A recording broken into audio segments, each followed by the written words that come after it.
পানির সুব্যবস্থা নেয়। এই জনগণ যদি একবার বুঝে ওঠে আপনি কিন্তু সমাজ দিতে পারবেন।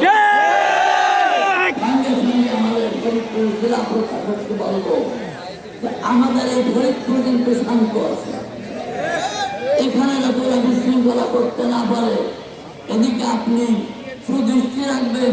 এদের কোনো কার্যক্রম যদি আমাদের ফরিদপুর না চলে এদিকে আপনি লক্ষ্য রাখবেন, কিন্তু ফরিদপুরের মানুষ বুঝে উঠবে। বিশৃঙ্খলা যাতে না হয় সেদিকে আপনি খুব লক্ষ্য রাখবেন, তাদেরকে সামাল দেন, তাদেরকে নিষিদ্ধ ঘোষণা করেন। আমার এই সংসদ প্রধান আমি জানাই দিলাম আগামীতে